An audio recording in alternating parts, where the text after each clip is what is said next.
محرم الحرام کی آج 8 تاریخ ہے. ہمارے ملک میں آج سے 2 دن کے بعد 10 محرم الحرام کا دن آ رہا ہے. اس دن کو شریعت کی اصطلاح میں احادیث رسول میں عاشورہ کہتے ہیں. عاشورہ کا مطلب ہے 10واں دن. ہر مہینے میں 10واں دن آتا ہے، لیکن اس دن کو خاص طور پر نبی کریم صلی اللہ علیہ وسلم نے عاشورہ کا دن قرار دیا. پھر یہ مہینہ بھی محترم ہے اور اس کی 10 تاریخ بھی محترم ہے. ہمارے ملک میں جو ہم بچپن سے دیکھتے ہوئے آ رہے ہیں اور آپ حضرات کے سامنے حالات ہیں، معاملات کو کچھ اس طریقے سے پیش کیا جاتا ہے کہ اس دن کی حیثیت کچھ اور نظر آنا شروع ہو جائے. نبی کریم صلی اللہ علیہ وسلم پر جب روزے فرض کیے گئے تھے تو اس امت مسلمہ امت محمدیہ صلی اللہ علیہ وسلم پر 10 محرم کا روزہ فرض کیا گیا تھا. ایسے ہی کئی دوسرے انبیاء علیہ السلام کو تسلیمات تشریف لائے اور ان سب کے اوپر بھی 10 محرم کا روزہ فرض تھا. كتب عليكم الصيام كما كتب على الذين من قبلكم. روزے فرض کیے گئے ہیں تم پر اور تم سے پہلے لوگوں پر.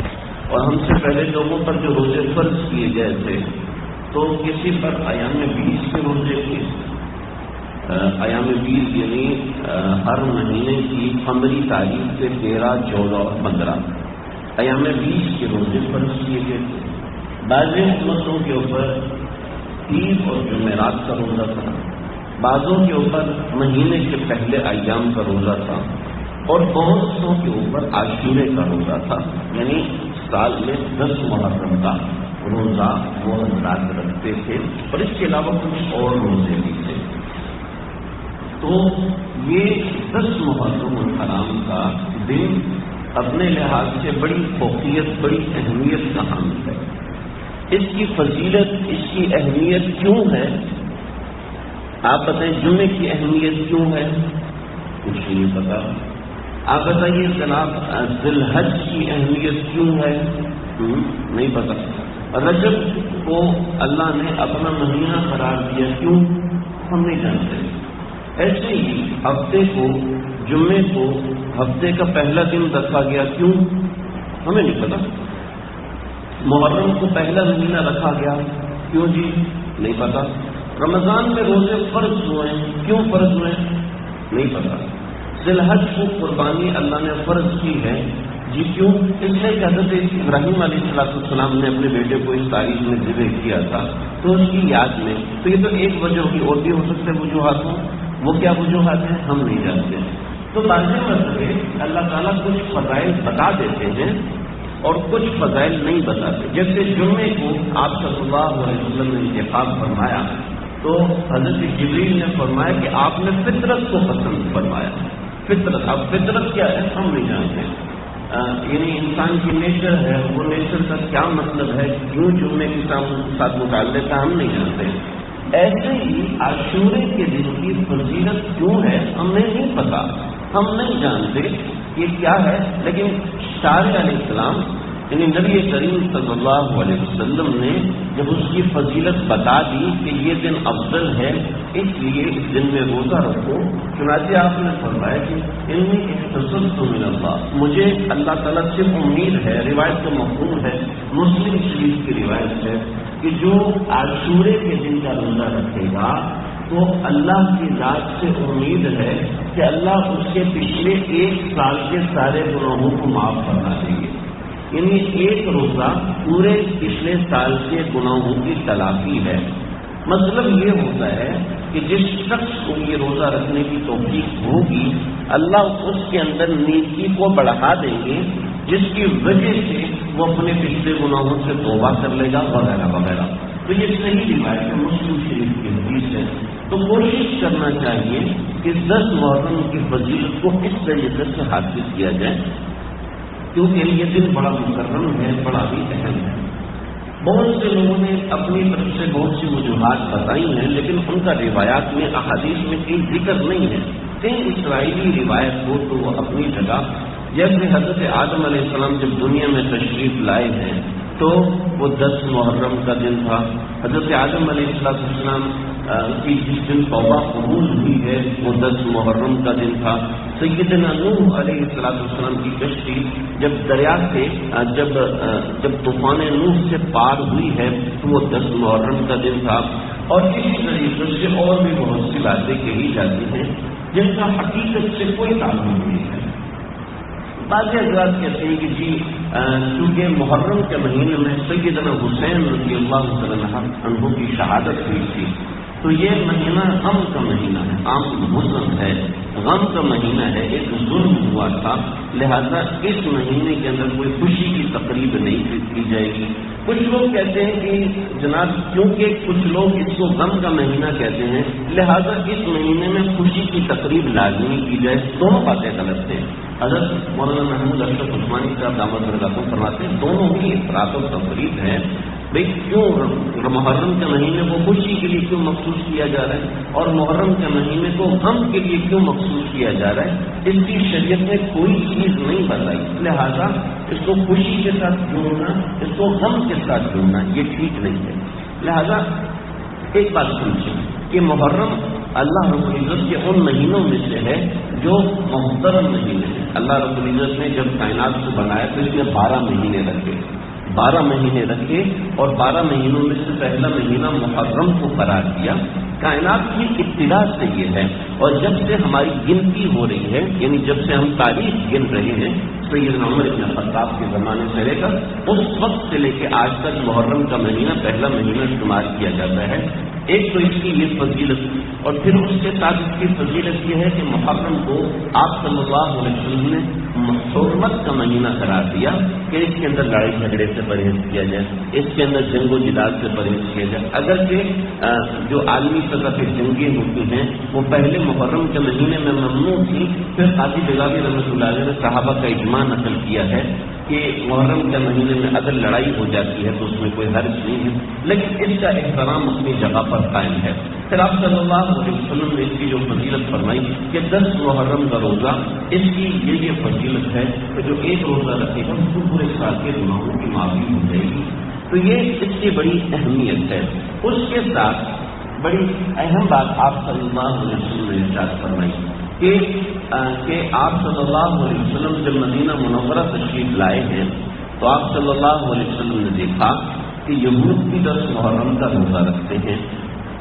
تو آپ نے پوچھا بھی تم لوگ 10 محرم کا روزہ کیوں رکھتے ہو؟ آج تک یہود 10 محرم کا روزہ لازمی رکھتے ہیں. تو کہنے لگے کہ اس دن حضرت موسیٰ علیہ السلام کو اللہ رب العزت نے فرعون سے نجات دلائی تھی، تو اس کی خوشی کی یادگار کے طور پہ ہم 10 محرم کا روزہ رکھتے ہیں. تو آپ نے فرمایا اتنی احق کو بھی موسیٰ کہ میرا موسیٰ سے زیادہ حق ہے، یعنی موسیٰ علیہ السلام کی نقل جو تم کر رہے ہو میں زیادہ حقدار ہوں کہ میں اس کی نقل کروں کہ موسیٰ تو میرے پیغمبرانہ بھائی تھے، تمہارے تو بڑے ہیں لیکن میرے پیغمبرانہ بھائی ہیں، لہذا میں بھی 10 محرم کا روزہ رکھوں گا. لیکن اس کے ساتھ خالف الیہود والنصارى، آپ نے امت کو حکم فرمایا کہ یہود اور نصارہ کی مخالفت کرو، اور مخالفت کا طریقہ یہ ہے کہ عبادت میں بھی ان سے مشابہت نہیں ہونی چاہیے. اور عبادت میں مشابہت نہ ہونے کا طریقہ کیا فرمایا آپ نے فرمایا کہ ایسا کرنا کہ اگلے سال جب محرم کا مہینہ آئے تو 10 محرم کے ساتھ 9 کا بھی روزہ رکھ لینا، جیسے کل 9 محرم آ رہی ہے تو 9 محرم کا بھی روزہ رکھ لینا اور 10 کا رکھنا، یا 9 کا رہ جائے تو 10 اور 11 کا روزہ رکھ لینا تاکہ یہود سے مشابہت نہ ہو. یہاں ایک مسئلہ سمجھ لیں، اگر کوئی کمزوری کی وجہ سے صرف 10 محرم کا روزہ رکھتے تو کوئی بات نہیں، لیکن بہتر یہ ہے کہ اس کے ساتھ کوئی روزہ ملایا جائے. آپ یہاں پہ دیکھیں بڑا اہم نقطہ ہے، آپ صلی اللہ علیہ وسلم نے عبادت کے اندر یہود سے مشابہت کو منع فرمایا. سمجھے ایک ہوتی ہے مشابہت، ایک ہوتا ہے تشبہ، یہ 2 الگ چیزیں سمجھنے بڑی اہم چیزیں، ایسی چیزیں آپ کی زندگی میں کام آئے گی. مشابہت کسے کہتے ہیں کہ مشابہت اسے کہتے ہیں کہ آپ کی کوئی نقل کسی دوسرے کی طرح ہو گئی، قدرتی ہو گئی، یہ مشابہت ہے. اور ایک ہے تشبہ۔ تشبہ کا معنی یہ ہے کہ آپ نے اس کو دیکھا پھر اپنے آپ کو سنوارا، آپ نے اس کو دیکھا اس کی طرح کے کپڑے پہنے، آپ نے اس کو دیکھا اس کی طرح کی گھڑی پہنی، آپ نے اس کو دیکھا اس کی طرح چلنے کا اسٹائل نقل کیا، اس کو کہتے ہیں تشبہ۔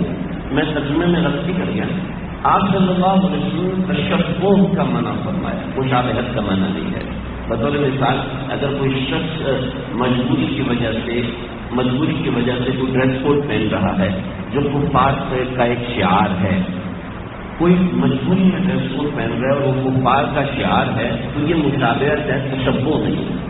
تشبہ یہ ہے کہ ان کو دیکھا اس کی نقل کیا، ان کو دیکھا ان کے نقل کیا۔ چنانچہ یہاں پر جن کو ہم سمجھتے ہیں کہ حق پر نہیں ہیں، ان کی نقل کے کپڑے پہننا، ان کی نقل کے تل سے کام کرنا، جس سے کہ آج کل بہت زیادہ ہو رہا ہے، اس سے اپنے آپ کو گریز کرنا چاہیے، بچانا چاہیے۔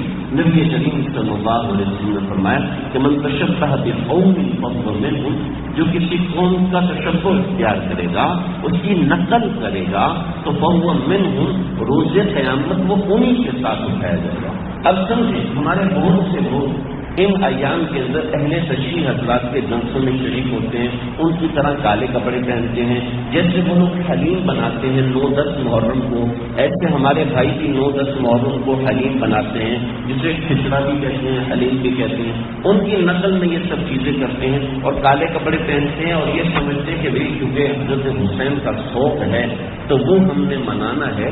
بلا شبہ بہت ہی بڑا واقعہ ہے، بلا شبہ بہت بڑے ظلم کی داستان ہے، لیکن ہماری تاریخ میں یہ کوئی ایک داستان تھوڑی ہے، ہماری تاریخ میں بہت بڑی بڑی داستانیں ہیں، تو یہ بھی کوئی چھوٹی داستان نہیں ہے۔ لیکن اس چیز کی نقل کرنا، سوگ شریعت کے اندر اس عورت کے ذمے ہے کہ جس کے شوہر کا انتقال ہو گیا تو 130 دن اس میں سوگ کرنا ہے، 130 دن سوگ منائے گی، یعنی اچھے کپڑے نہیں پہنے گی اور ایسا، اور کسی عورت کو شوہر نے طلاق دے دی تو اس کے ذمے 3 حیض تک، یعنی 3 مہینے وہ سوگ منائے گی، یعنی وہ کسی دوسری جگہ شادی نہیں کر سکتی اور وغیرہ وغیرہ، اس طرح کی چیزیں ہیں۔ تو اس کے علاوہ شریعت میں سوگ ہے ہی نہیں۔ شریعت محمدیہ صلی اللہ علیہ وسلم نے آقا صلی اللہ علیہ وسلم سے لے کر کسی ایک صحابی، کسی ایک تابعی، کسی تبع تابعی کے ہاں سوگ ہے ہی نہیں کسی دوسری ذات کا۔ اگر سوگ ہوتا تو رسول اللہ صلی اللہ علیہ وسلم کا سوگ ہوتا نا، اگر سوگ ہوتا تو طائف کے دن جو اللہ کے نبی کے اوپر پتھراؤ ہوا اس کا سوگ منایا جاتا۔ یہ تو شہادت کی داستان ہے۔ حضرت عمر فاروق شہید ہوئے، حضرت عثمان غنی شہید ہوئے، پورے مدینے میں کئی دن نماز نہیں ہوئی، اور ہررا کا قصہ ہوا ہے، اور عجیب واقعات ہوئے ہیں، اور ایسے واقعات کہ روح آپ کی جھانک جائے کہ 70 حفاظ کو آپ صلی اللہ علیہ وسلم کے بھیجنے کے اوپر ایسے شہید کیا گیا کہ آپ صلی اللہ علیہ وسلم پورا مہینہ غم کی شدت کے ساتھ قنوت نازلہ پڑی، لیکن شوق نہیں منایا، قنوت نازلہ پڑی۔ فجر کی نماز کے بعد آپ کھڑے ہو جاتے، اللہم اہدنا فیمن ہدیت وعافنا فیمن عافیت، پورا مہینہ قنوت نازلہ آپ نے پڑھی۔ تو یہ ایک الگ چیز، لیکن میں یہ کہہ رہا ہوں کہ ان ایام کے اندر، خاص طور پر ان ایام کے اندر ان کا تشبہ کرنا، ان کی نسل کا لباس پہننا قطعاً جائز نہیں ہے۔ اور اگر کوئی کرتا ہے تو من تشبہ بقوم فهو منهم، کہ جو کسی قوم کی نقل کرے گا، اس کی نقل کا لباس پہنے گا، ان کی نقل کی حرکات فهو منهم، تو وہ انہی میں شمار کیا جائے گا۔ اگرچہ اس کا عقیدہ ٹھیک ہے، اگرچہ وہ کچھ غلط نہیں سوچتا، اگرچہ اس کی سوچ ایسی نہیں ہے، لیکن مسئلہ یہ ہے کہ ہم لوگ عام طور پر پڑھے لکھے نہیں ہوتے۔ کسی سے پوچھیں کہ ابن ابی قحافہ کون ہے، بتائیں گے ذرا؟ ابو حفص کون ہے، بتائیں؟ نہیں پتہ ہی نہیں ہوتا کہ ابو حفص کون ہے اور ابو تراب کون ہے، کوئی جانتا ہی نہیں ہے۔ حالانکہ ابن ابی قحافہ حضرت ابو بکر صدیق ہیں، ابو حفص جو ہیں وہ حضرت عمر فاروق ہیں، ذو النورین حضرت عثمان فاروق، حضرت عثمان غنی ہیں، لیکن یہ حضرات اپنی ہی مجلسوں کے اندر ان حضرات کو ابو حفص کہہ کے، ابو قحافہ بول کے گالیاں دے رہے ہوتے ہیں کہ اس میں شہید کروا دیا، اس میں ظلم کر دیا، اور ہمارے لوگ سبحان اللہ واہ واہ واہ، سبحان اللہ واہ واہ، ان کے اندر ایسے شامل ہو کے ایسے بھولے بن رہے ہوتے ہیں، انہیں پتہ نہیں ہوتا، علم نہیں ہوتا، تو بنیادی علم نہیں ہے، تو اس کی وجہ سے ایسی گمراہی آ جاتی ہے۔ اللہ ہماری حفاظت فرمائے، ہماری قوم کی حفاظت فرمائے۔ تو یہ ان کی مشابہت اختیار، ان کا تشبہ اختیار نہیں کرنا، یہ ایک اہم چیز ہے، اور اس میں بڑی تفصیل ہے، بہت تفصیل ہے، میں اس میں نہیں جاتا۔ آخری بات، 10 محرم الحرام کو تقریباً 4 روایات سے نبی کریم صلی اللہ علیہ وسلم سے مروی ہیں۔ آپ صلی اللہ علیہ وسلم نے ارشاد فرمایا کہ جو 10 محرم الحرام کو اپنے اہل و عیال سے وسعت کرے گا تو اللہ تعالیٰ اس کو پورا سال وسعت عطا فرمائیں گے۔ 10 محرم الحرام کو اپنے عیال پر، اہل و عیال پر، اس کا مطلب یہ نہیں کہ محلے میں کھانا بانٹنا شروع کر دیں، اس کا مطلب یہ نہیں کہ جناب اب روڈ پہ کھڑے ہوئے ہیں اور وہاں پر پانی تقسیم کرنا شروع کر دیں۔ آپ نے فرمایا وسع علی عیالہ، جس نے اپنے گھر والوں پر 10 محرم کو وسعت کی، وسع اللہ ان کو وسعت کریں گے پورے سال کے رزق کے اندر۔ تو اللہ 10 محرم کے اندر ایک اور فضیلت ہے کہ اپنے اہل و عیال کے اوپر اس دن وسعت کی جائے، رزق میں، کھانے پینے میں، کوئی جیب خرچ دینے میں، کچھ پیسے دینے میں وسعت کی جائے، اور انشاءاللہ اس کی وجہ سے وسعت رہے گی۔ اب اس میں آپ حضرات، کیونکہ سب حضرات بہت سے علماء کو سنتے رہتے ہیں، بہت سے لوگ کہتے ہیں کہ یہ حدیث ضعیف ہے۔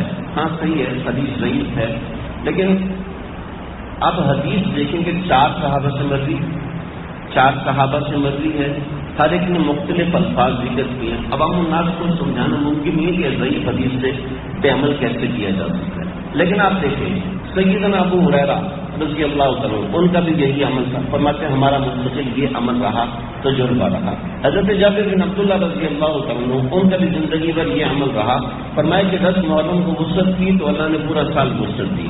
ایسے سفیان ابن عیینہ، سفیان ثوری رحمۃ اللہ علیہ، اس طریقے سے یہ سفیان ثوری، تو میں ایک نام آپ کو بتا دوں، ان کو ماننے والے لاکھوں ہیں، ان کے پیچھے چلنے والے لاکھوں ہیں۔ تو سفیان ثوری کہنے کا مطلب ہے لاکھوں لوگ جو کہ صحابہ کے زمانے کے تھے، سفیان ابن عیینہ لاکھوں لوگ جو کہ ان کے زمانے کے تھے، امام ابو حنیفہ کروڑوں لوگ جو ان کے ماننے والے تھے۔ فرمایا کہ ہم نے اس دن اپنے اہل و عیال سے وسعت کی تو اللہ رب العزت نے اس دن کی برکت سے پورا سال ہی ہمارے اوپر وسعت کی۔ اگر ہم مانیں کہ حدیث ضعیف ہے، لیکن جو ہمارے اکابرین، صحابہ کرام، تابعین اور تبع تابعین، یعنی بڑے حضرات کا جو ابتداء سے عمل رہا ہے، وہ عمل اس حساب سے رہا ہے کہ 10 محرم کو وسعت کرتے رہے ہیں۔ تو کوشش کریں کہ اس دن کی فضیلت سے اس طرح فائدہ اٹھائیں جو میں نے ذکر کی 3-4 باتیں۔ سب سے پہلے یہ ہے کہ اس دن کا روزہ رکھیں۔ اچھا جی، اب روزہ رکھیں تو وسعت کیسے ہوگی؟ پھر 10 محرم جو ہے وہ کل مغرب کے بعد سے شروع ہو جائے گی، کل مغرب کے بعد سے لے کے صبح تک وسعت کریں، اور صبح روزہ رکھیں اور افطار کے اندر وسعت کریں۔ تو سب سے پہلا یہ ہے کہ اس دن میں روزہ رکھیں اور اس دن کے اندر اہل و عیال میں وسعت کریں۔ نمبر 2 بلاتے ہیں۔ نمبر 3، اس دن کے اندر کسی کفار کی مشاہدت سے یا کسی ایسے لوگ جو کہ اہل اسلام کا نام لیتے ہیں لیکن حرکات ان کی دوسری ہیں، ان کی مشابہت سے اپنے آپ کو بچائیں۔ اور نمبر 4، کوشش کریں کہ 10 محرم کے ساتھ 9 محرم، کہ 9 محرم کے ساتھ 10 محرم کے ساتھ 11 محرم کا روزہ رکھیں۔ تو وہ جس طریقے سے اس دن کو گزارنے کی کوشش کریں، اس دن کی فضیلت کو حاصل کرنے کی کوشش کریں۔ اللہ تعالیٰ مجھے آپ کو ہم سب کو سمجھنے والا، عمل کرنے والا بنائے۔ رات میں دعوانا الحمد للہ رب العالمین، سنتے پڑھ لیجیے۔